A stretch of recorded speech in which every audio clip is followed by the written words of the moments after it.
The phone buzzed on my kitchen counter at 7:14 on a Tuesday morning. I remember the exact time because I had just poured my second cup of coffee, and the morning news was talking about a storm moving up from the Gulf. I looked at the screen, my sister's name. I almost didn't answer. Not because we were fighting. We hadn't fought in years.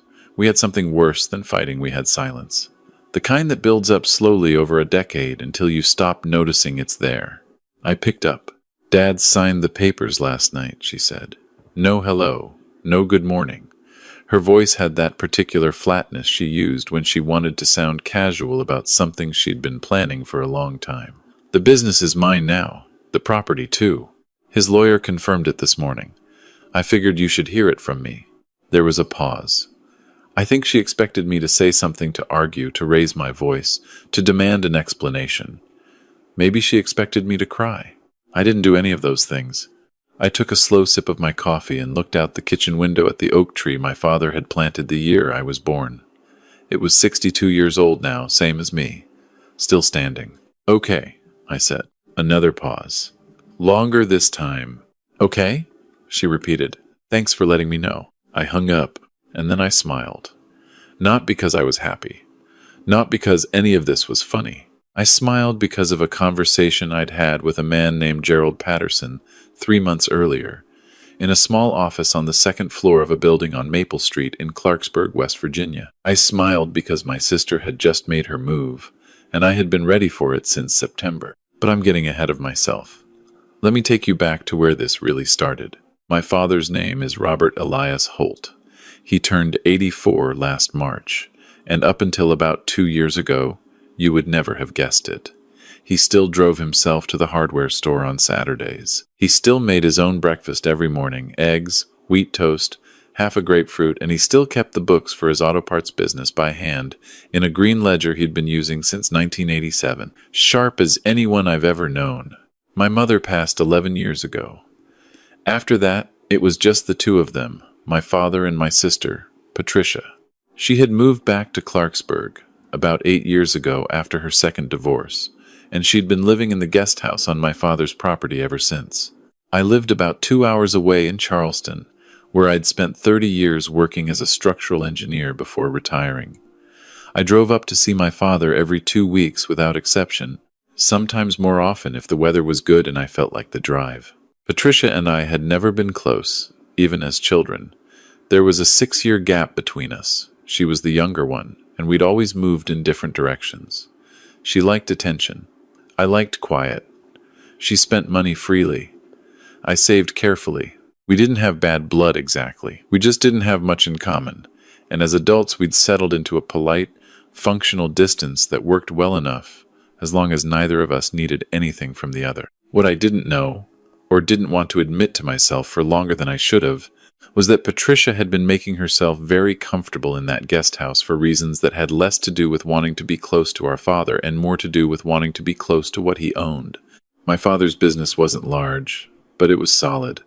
Holt Auto Parts had been supplying independent mechanics and small dealerships in and around Harrison County for 40 years.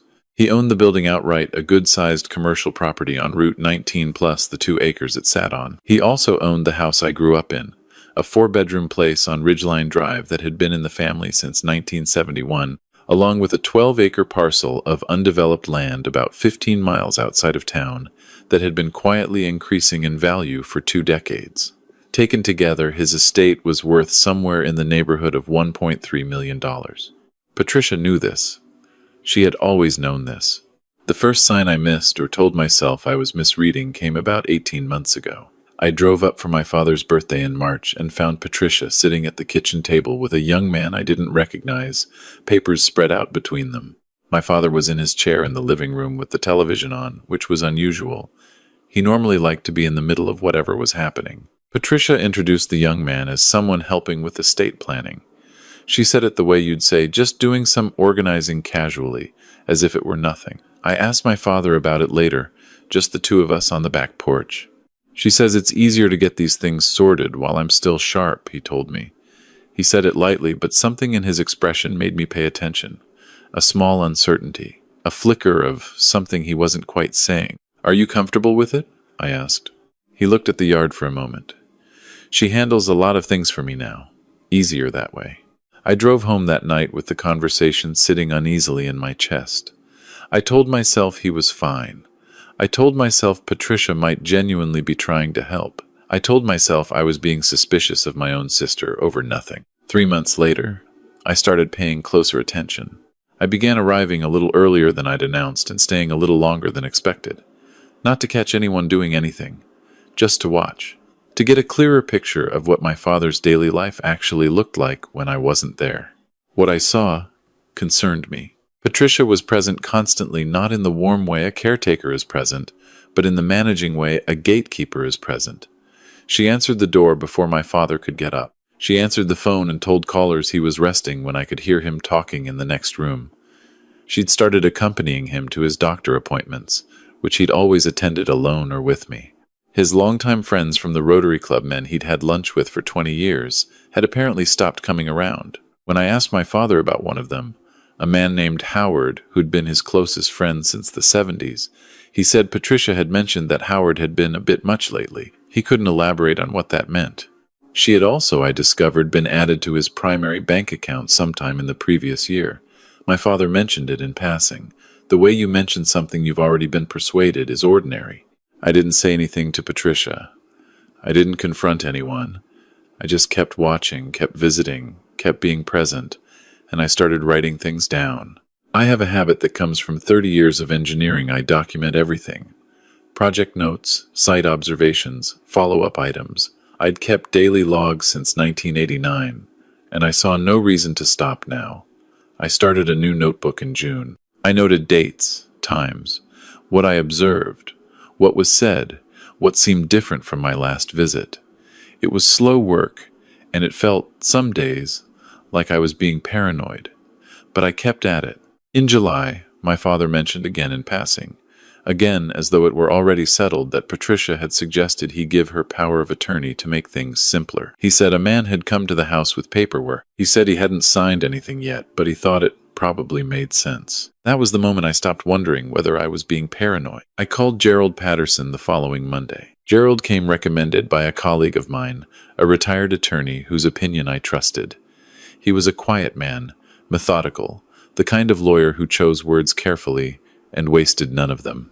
He specialized in elder law and estate disputes, and he'd been practicing in Clarksburg for over 30 years. His office had photographs of trout streams on the walls and a window that looked out over a small parking lot, and he made his own coffee, which he poured into a West Virginia University mug that had clearly been washed 1,000 times. I laid everything out for him.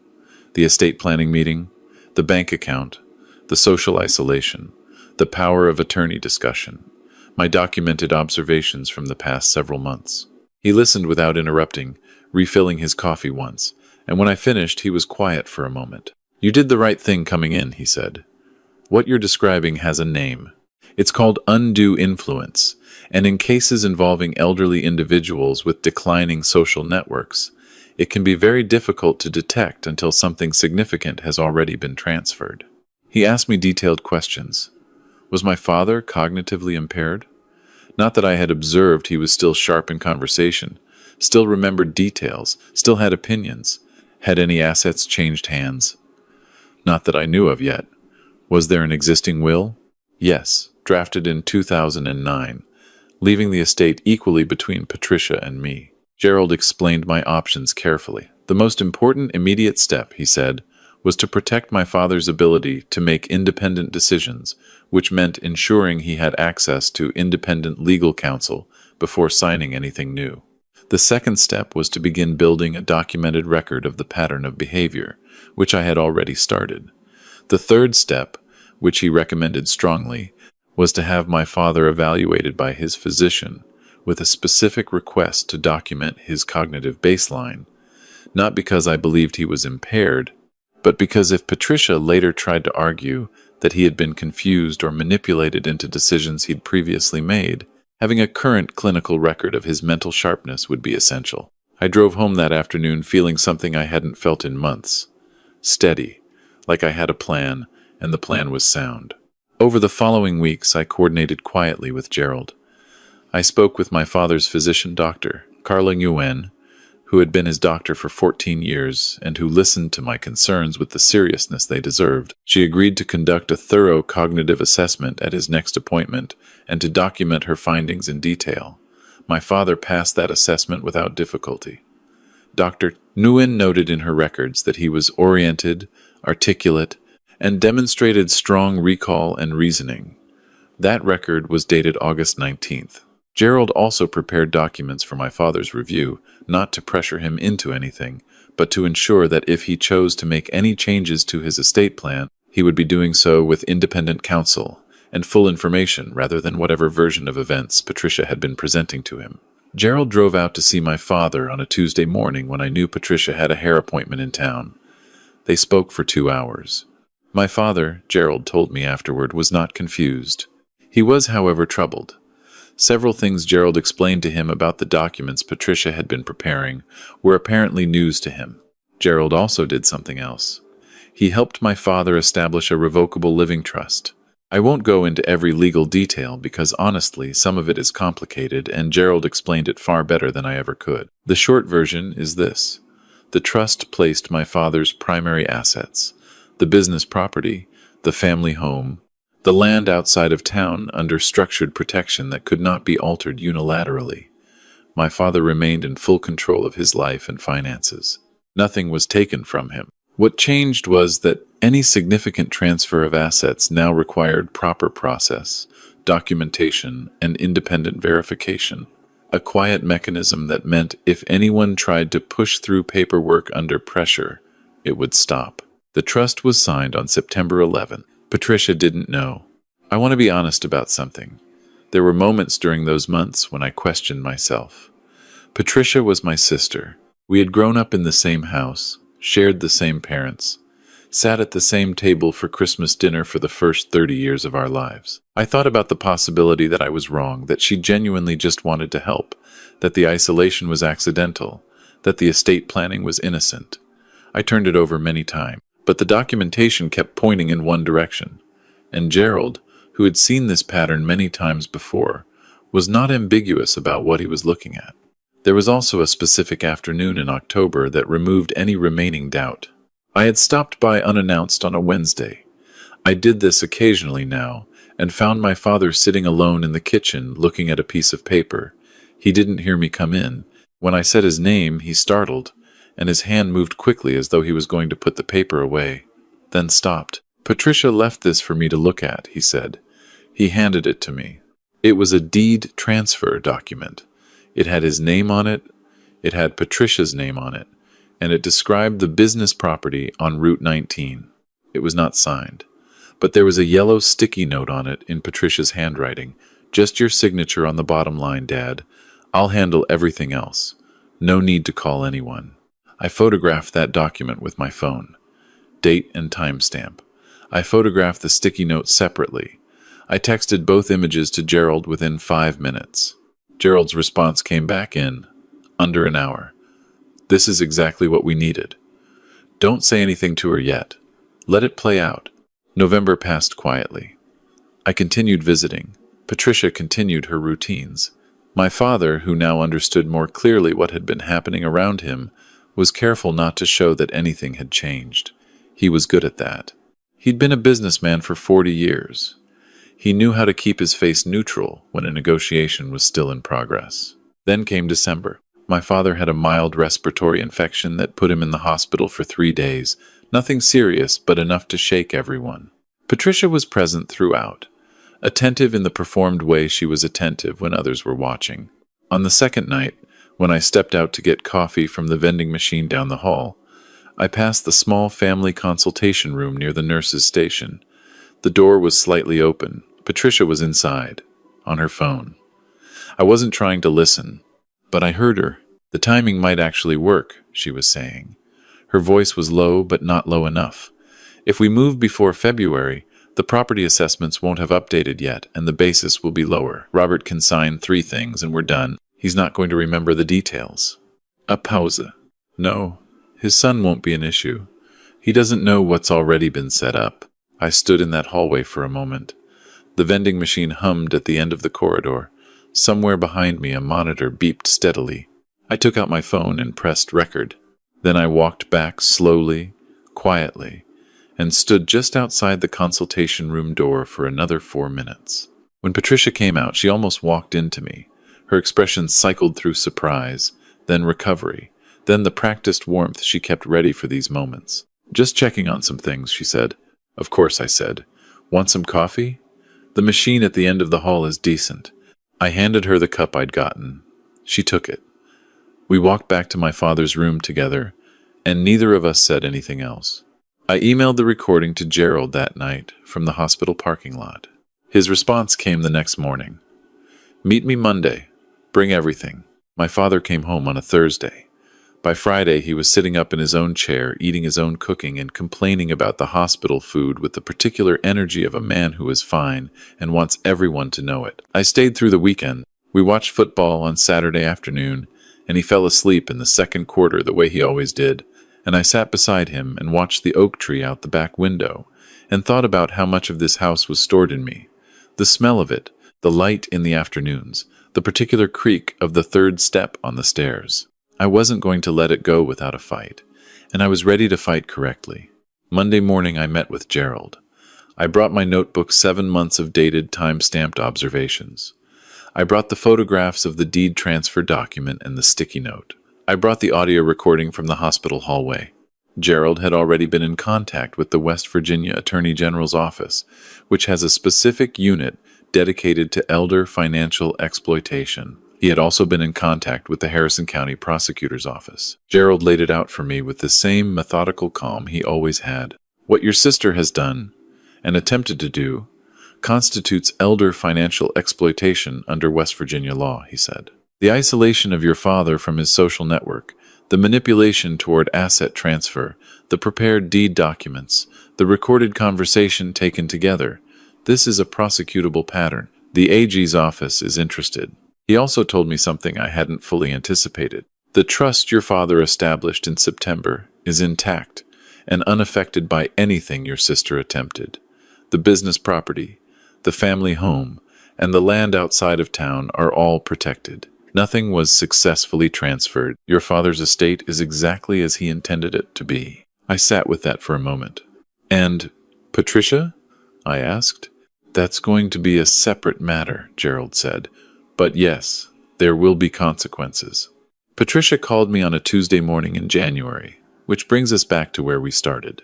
"Dad signed the papers last night," she told me, with that particular flatness in her voice. "The business is mine now. The property, too. His lawyer confirmed it this morning. I have to give her credit for the confidence of it. Whatever papers she believed my father had signed, whatever she thought had been confirmed, she was certain.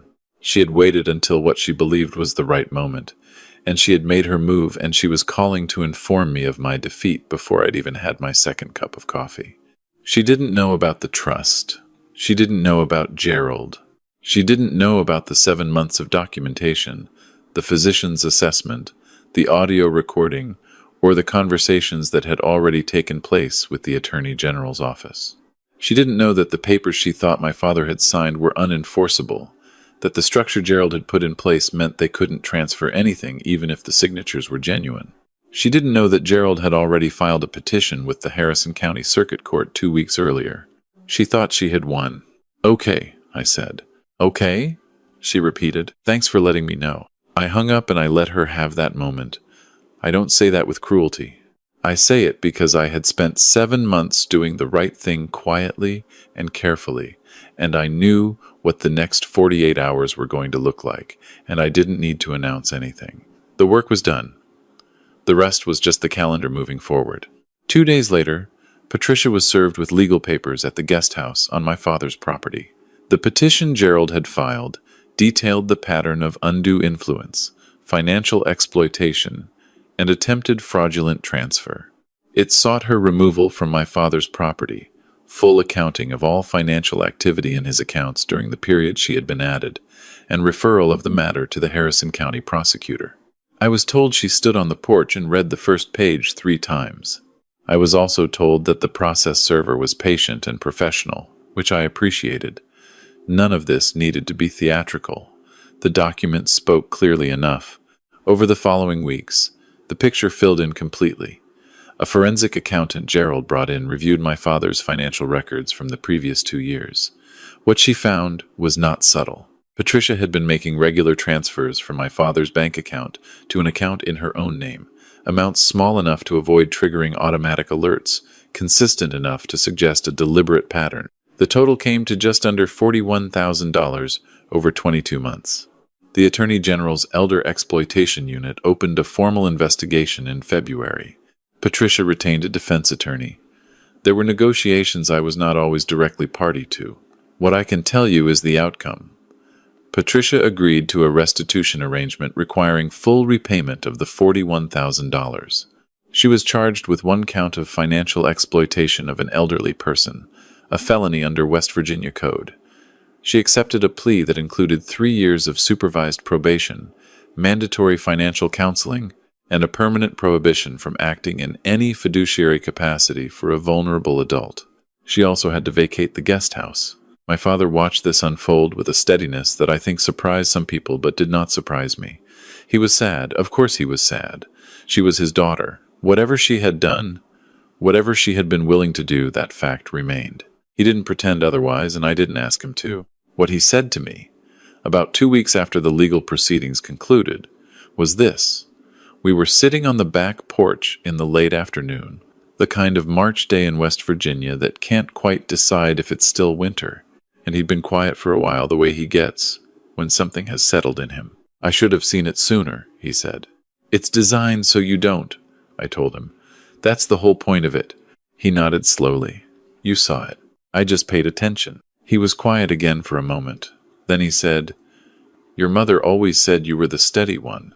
I didn't trust myself to say much back to that. I just put my hand on his arm and we sat there while the light changed and the oak tree threw its long shadow across the yard.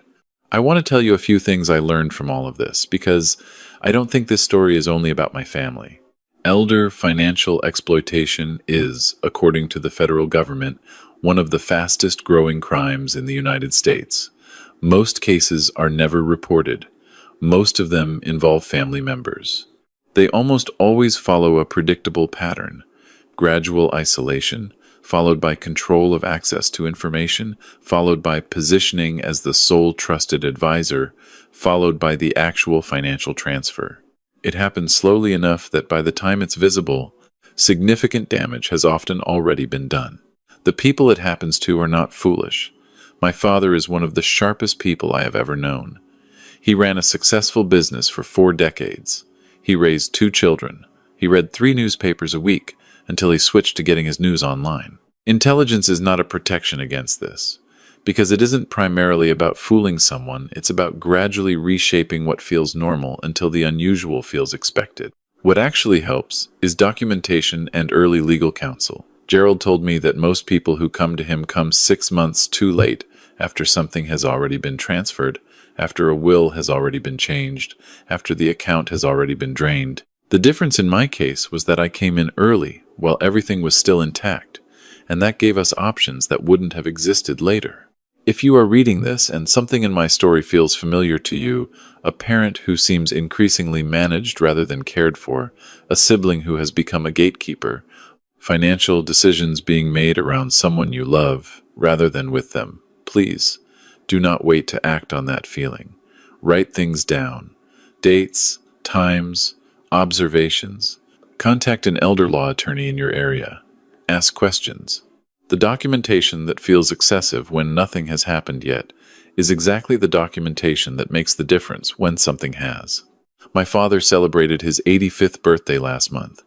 I drove up Friday evening and stayed through the weekend. His friend Howard came over Saturday afternoon. They'd reconciled, which took some doing but happened in the genuine way that real friendships do, and the 2 of them sat in the living room, arguing happily about the prospects for the Pittsburgh Steelers, while I grilled burgers in the backyard with his next-door neighbor, a retired school teacher named Frank, who has been bringing my father tomatoes from his garden every August since 2003. It was an ordinary afternoon, the kind of afternoon that is very easy to take for granted until you understand how close it came to not being possible. My father blew out the candles on his cake. My daughter drove up Saturday morning and made it from scratch, lemon with cream cheese frosting, his favorite since as long as any of us can remember, and when we asked him to make a wish, he shook his head a little and smiled. "Don't need to," he said. "I've got what I need right here." The oak tree was visible through the kitchen window. Same tree, still standing. I thought about that Tuesday morning in January. That phone call, that flat and certain voice telling me it was over. I thought about the 7 months of notebooks, the drive to Gerald's office, the patience required to do things the right way when the faster, louder way was always right there as an option. Patience is not passivity. I want to say that clearly because I think people sometimes confuse the two. I did not smile that Tuesday morning because I was resigned. I smiled because I had done the work. Because when my sister made her move, she stepped into something that had been carefully prepared. Because the people who build quietly in the background are not the ones who lose these stories, not when they pay attention, not when they start early, not when they find the right help and trust the process. My father asked me once, during those months when things were still unresolved and uncertain, whether I was angry at my sister. I thought about it honestly before I answered. "Not the way you might expect," I said. "Mostly I'm just focused on making sure you're okay." He nodded. "You always were more like your mother than you knew." I'll take that. I'll take that as the ending to this story, because it's the truest thing in it. The family home is still in the family. The business will pass as it should. My father is healthy and present and surrounded by people who are actually there for him rather than for what he might one day leave behind. And I still have that notebook. 7 months of careful, dated, quiet documentation. I keep it in the desk drawer of my home office. Just in case. That's the kind of person I am. I document things. It's a useful habit. I recommend it.